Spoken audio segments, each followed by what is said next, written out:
Hi. Per the National Cancer Institute's statistics, the projected number of cancer diagnoses in the United States for 2024 was more than 2 million, and the number of cancer survivors by 2032 is estimated to be approximately 22.5 million. The estimated national expenditure for cancer care in 2020 in the U.S. alone was $208.9 billion, more than the GDP of 150 countries worldwide. This is not healthcare expenditure we're talking about. This is just the cancer care expenditure, folks.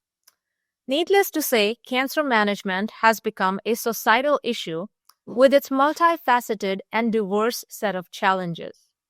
Oncologists are not mere physicians. They are a pivotal part of our society. Unfortunately, we have not done enough to maintain or revive the well-being of oncologists or our profession.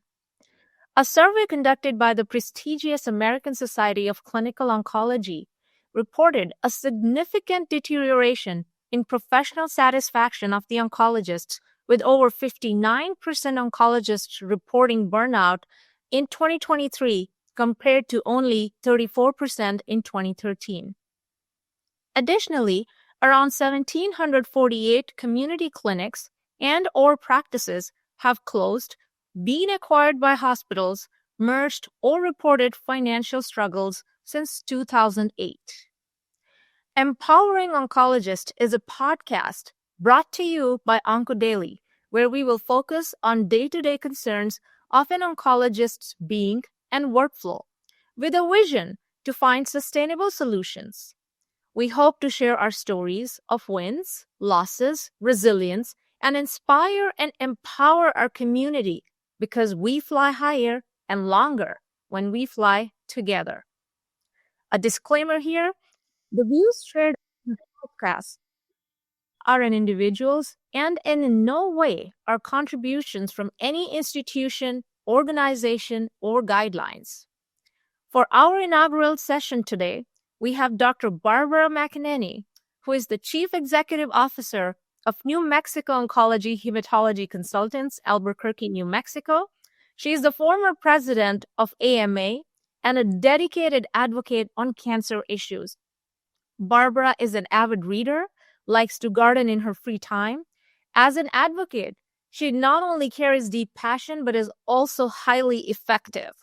I have personally known Dr. McAneny for over a decade, and she is one of the most prompt and ever helpful leader. Dr. McAneny, welcome and thank you for being here. Thank you so much for inviting me to participate in this. It's an honor. Thank you. So, Dr. McAneny, you own your own practice in New Mexico. We don't hear that a lot these days. What prompted you to start your own practice and when? Well, New Mexico Oncology Hematology Consultants was founded in 1987 with me and a friend of mine as the founding partners. And we have always cherished our independence. We like to work hard. We like to take care of patients. We don't like being given orders by hospital MBAs or hospital administrators. So it's always been helpful for us to stay independent, be able to say, hey, we need to add this service, and then just do it and not have to go through a bunch of committees. There are actually a lot more independent practices out there than you would suspect. So we found that a lot of other practices want to work with us, talk with us, join forces, and work hard to stay independent. That is awesome to hear. So I think the number one reason for burnout, as reported, is lack of autonomy. So I think you guys have countered that already. Go ahead. So with autonomy, if you want complete autonomy, you probably need to be solo. But in a group practice like mine, where we make decisions in collaboration with other doctors who are doing more or less the same thing, you don't have 100% autonomy, but you have the ability to really control your own life. And I think that is a significant reducer of burnout. That is awesome to hear. That's awesome to hear. So, what has been the biggest challenge of owning your practice and the biggest satisfaction? The biggest challenge is the Medicare fee schedule. Uh-huh. So there has been since 2001, there have not been increases in the Medicare fee schedule. Our practice expense has gone up enormously, and practice payment by Medicare, which is an increasing group of our patients, has dropped down by about 29%, which means we're being paid today in $2025 about 29% less than we were being paid in 2001. That is probably the major stressor on independent practices. The great part of independent practice is that when we decide we want to implement a service for our patients, we can do it. For example, when I had the Come Home Innovation Center Award back in 2012, we had figured out how to set up our practice in such a way that if a patient called up and said, "Hey, I'm sick today," or we called the patient to check on them and they said, "Yeah, I've got a little fever," we could say, 2:00, come in. We're going to see you today. And we could structure our practice so that that could happen. That resulted in our hospitalization rate being about 60% of the national average. And that's what led to the Come Home CMMI Award about the oncology medical home. So we can move quickly. We can respond to market pressures, and we can deliver to our patients the level of care and the quality of care that we really want to deliver. Right. So for our audiences here, what you're saying is that the Medicare fee reimbursement has not kept up with the inflation rate. So the costs and expenditure has gone up significantly, but the reimbursement hasn't kept up with that. So it's putting a strain on a lot of practices. And this is not just oncology, it's all physician fee schedule practices. Correct. So every other type of healthcare, whether it's hospitals or nursing homes or physical therapists or any other of the fee schedules, get a cost of living increase every year. Yeah. And we don't. Even the Medicare Advantage people got about a 4% increase this year. Mm-hmm. And we got a 2.83% cut. That's just simply not fair. And it's short-sighted. Absolutely. Absolutely. And the other very good point that you bring up, which personally frustrates me a lot when I see our cancer patients who are already so distressed, is why do we not have appointments available, right? Like one of my patients has a rheumatoid disorder, but, for the love of God, they get 3-6 months further out booked, right? So it's like, it's just not fair, the system. So it seems like you guys have conquered that. Well, I don't know if we fully conquered it because there's still a significant physician shortage. Mm-hmm. But some rheumatologists came to us and said, "Hey, we infuse drugs. When you send an infused drug to a hospital setting, it costs the patients twice as much. It costs the health plan twice as much." So we adopted some rheumatologists. So now New Mexico Oncology is the biggest rheumatology practice in the state of New Mexico with 5 of us. That's awesome. That is awesome. So the cancer infusion centers are not just for cancer care, but also other infusions, and not just rheumatology, but also GI and infectious diseases, more and more, even neurology, more and more. And neurology.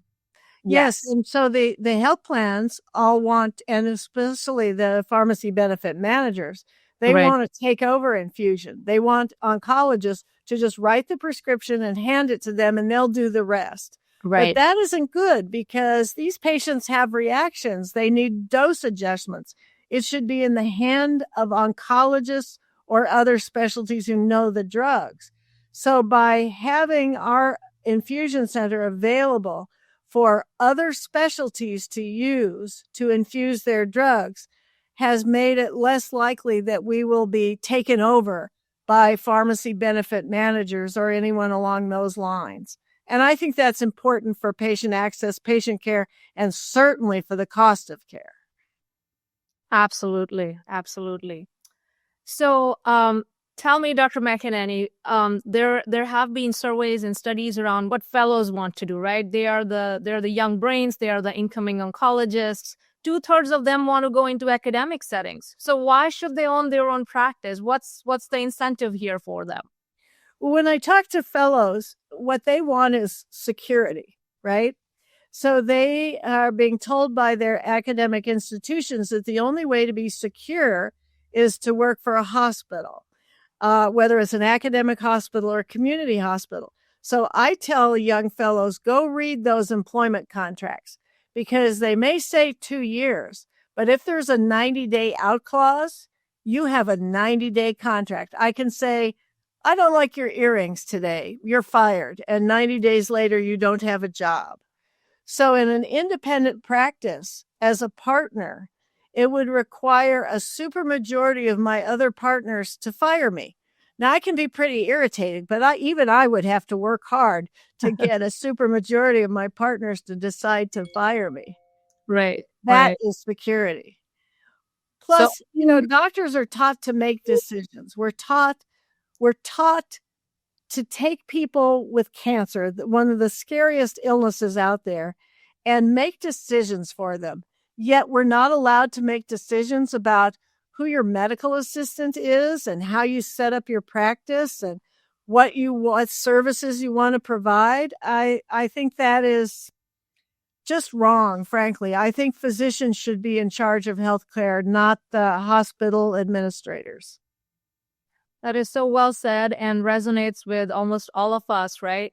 And so you bring up a really good point. We are all trained to practice oncology, but none of us is trained in the business of oncology. So how do you differentiate the two, and what would be your one or two key takeaways? I mean, how hard can that be, right?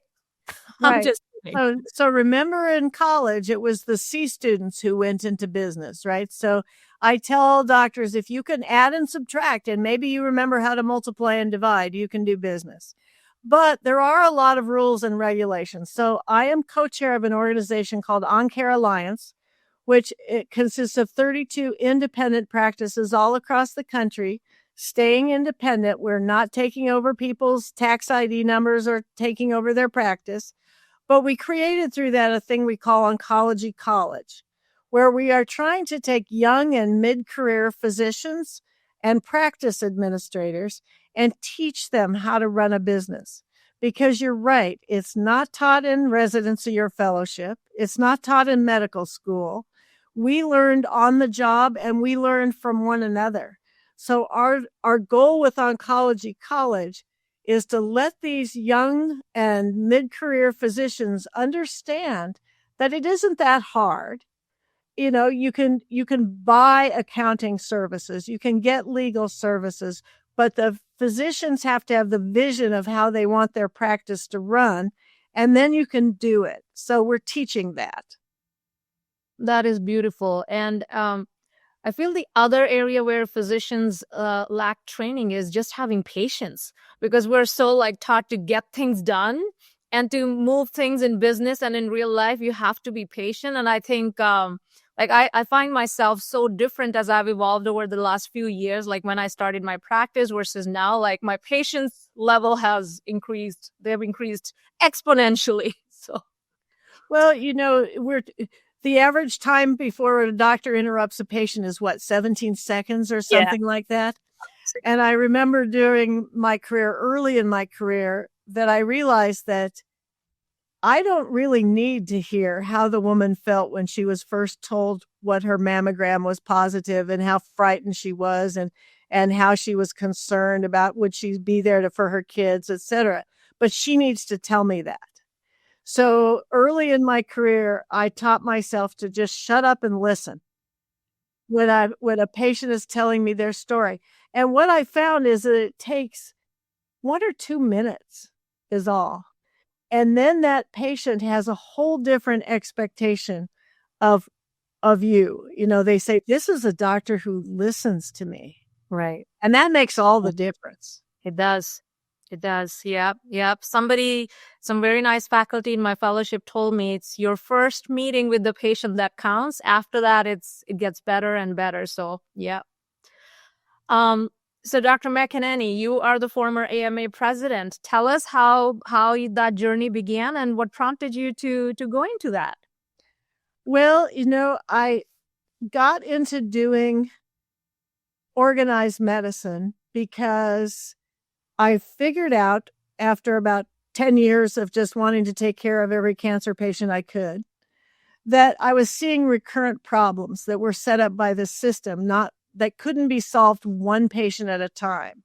So I started banding together with other physicians. For example, I got started working in New Mexico for a Clean Indoor Air Act because I thought, why are companies allowed to sell a product which, when you use it according to the package instruction, has the ability to kill you, right? That makes no sense. I'm first talking about tobacco. And so we got together, and it took a long time, but I got a Clean Indoor Air Act passed for the state. So I realized that when physicians band together and link arms for the good of patients, we are an unstoppable force. And that led me to the State Medical Society, which led me to the American Medical Association. And I have found over the years that hearing what the challenges are in different parts of the country, different practice settings, and different specialties gives me huge insight that allows me to position my own practice for success. And so then I was the delegate from the American Society of Clinical Oncology. And with their support, I ran for the Council on Medical Service, which is the AMA Health Policy Council, and I loved that. And then I ran for the board, and it just seemed like a natural succession to go for chair of the board and then go for president. And I will tell you that being president of the American Medical Association was the high point of my career. I traveled around. I saw academic institutions, hospital-based practices, independent practices of all types and all settings, and I learned so much. It was just an amazing experience. So, if you were to give some advice to the current trainees or early career oncologists who may want to pursue what you did, they want to become a president of AMA or ASCO at some point, what would your advice be? My advice would be start getting active in the process. Start now. Start with a project that you care about. For me, it was tobacco use cessation and tobacco avoidance. And then you just build it. And the second thing is work on other people's projects because that's how you build collaboration. So, for example, while I was State Society president, we had the obstetricians terrorized by a lawsuit that threatened our medical malpractice cap, and all the obstetricians were going to stop delivering babies in our state. That's terrifying. So we worked together and sponsored a process where we were able to increase the Medicaid reimbursement for a birth up to a reasonable amount and created a prenatal care task force. So here I am, a childless by choice oncologist chairing a prenatal task force for the state of New Mexico. But that built me allies and credibility as an advocate for physicians and an advocate for patients of all types. So you learn a lot doing that. That is so well said. And also the key like motto of our podcast team, right? Like collaboration is the key. When we join hands together, sky's the limit, really. Absolutely. So one advice that you would give to yourself 20 years ago, like what would you tell Barbara McAneny of 20 years ago? I would tell myself to write. So I have always enjoyed creating programs. The only grant I wrote 2, I got 1, so I'm at 50%. But I haven't written up as well the projects that I've set up. And I should have done that over time. Because when we created Come Home and transformed the way that we delivered care for cancer patients, that made a huge difference. And I was remiss in letting other people write about it instead of me writing it. When I created my self-insured insurance company, which I finally had to raise premiums this year for the first time in 10 years. I raised them $4. My employees love that. I should write that up. I'm going to do that. So that's my advice is do the work and write it up. I'm going to circle back on what you just said. You said you have your own self-insured company. Tell us about that. You offer your own insurance to your employees? Right. So I'm self-insured. A lot of employers are self-insured, and it's possible to do it. And a few years back, I got rid of copays on doctor visits. And a year or so after that, I got rid of copays on drugs. And my premiums have stayed stable until inflation finally got me here. And I had to increase them by $4 per month on the premium for an employee. So I'm proving that it's possible to have an insurance plan that provides great benefits for patients. And the goal is, of course, to keep them healthy and keep them coming to work so I can take care of our patients. Right. But when you do that and you're not trying to make money off the people you're selling insurance to, you can do a really good job of it. Right. Right. I think that qualifies for a wonderful ASCO Post article. I'm going to make that suggestion. All right. That'll make me write it. So thank you. So rapid fire with you. What's your favorite book? Oh my gosh. Letters to the Earth from Mark Twain. Okay. Favorite leader?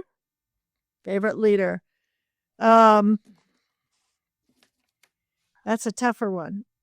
I think Abraham Lincoln. Okay. I like reading Civil War history. Yeah. And the fact that he was able to navigate that difficult time has always been very impressive to me. Got it. Favorite cancer study? Mm-hmm. I don't know if this counts as a favorite, but I think the study that ASCO did back in about 2006, looking at the workforce, where it said that by 2030, there will be such a shortage of oncologists that a third of cancer patients will not be able to see a cancer doctor. Yeah. I think that was probably the study that was most impactful on my life because, and it's not a clinical study, it's not better treating colon cancer, but it's treating all cancer patients. And that was before immunotherapies where we're keeping people with metastatic disease alive for 5 or more years, which is very labor intensive for oncologists. That made me realize that we have to think really hard about how are we going to get the care delivered out to patients. I call that democratizing the information. The academics create a new study. There's something that should be career changing or practice changing. We have to get it to oncologists so that we can deliver it to patients really efficiently without losing our heart. That's the challenge. Absolutely. And do you have a favorite restaurant in New Mexico, in Albuquerque? There's a local farm and table that I really love, and the other one I have is Taj Mahal, which is Indian cuisine, and I've been going there for years. They know me. They don't even need to hand me a menu anymore. Do you have their frequent flyer card or something? No, but I get the hello when I walk in the door. Sounds lovely. And how many trips to DC do you make a year? Oh my gosh. Probably, well, after the AMA, probably 4. Okay. During the AMA, I didn't even keep track. I was on the road almost 300 days that year, so I was everywhere. That is awesome. All right. So, last few questions before we wrap up. You've written a bill about drug recycling, and your practice actually uses that. Yes. Tell us about that. So when patients come back and they say, I can't take this drug, and especially now with pharmacy benefit managers requiring that you give them a 3-month supply, that's a huge amount of waste. So on one hand, we're taking drugs, We're paying someone in the practice to burn them up, right?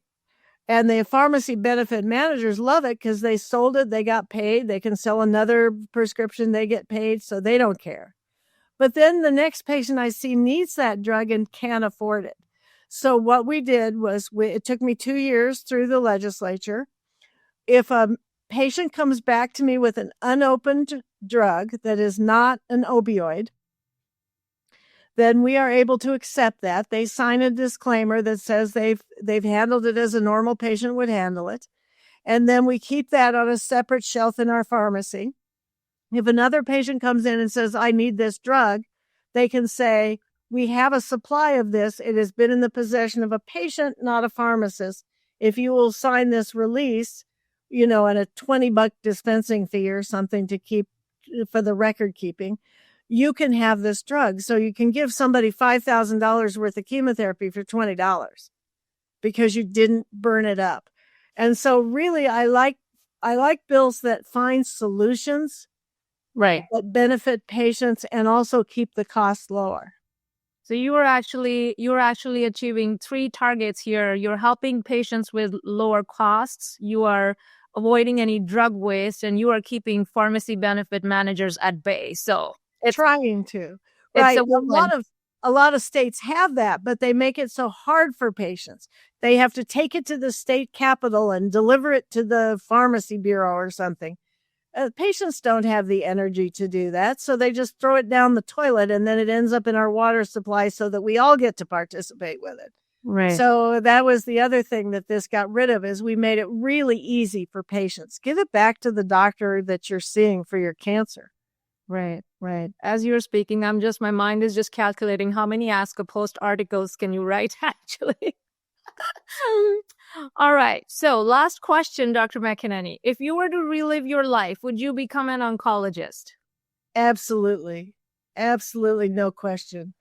I can't imagine a more rewarding career, both on the time of my practice where I was using all of my energy just taking care of patient after patient and making a difference in the lives of one patient at a time. And then using oncology as the springboard to say, we can make healthcare better for more than one patient at a time.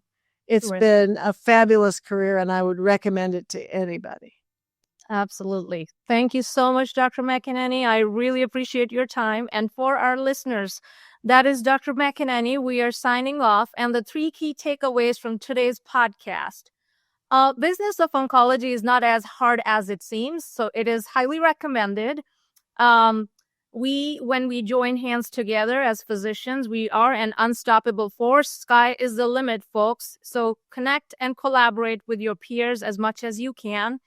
And in hindsight, if you ask any leader, definitely Dr. McAneny, for any tips and advices to hit it hard and hit it big in your life, in your careers, start now. Thank you so much. This is Jasmine Kamboj signing off from the podcast brought to you by OncoDaily, Empowering Oncologists. Thank you. Thank you. Don't forget to like, comment, share, and subscribe to OncoDaily on YouTube. Hit the bell icon to stay updated.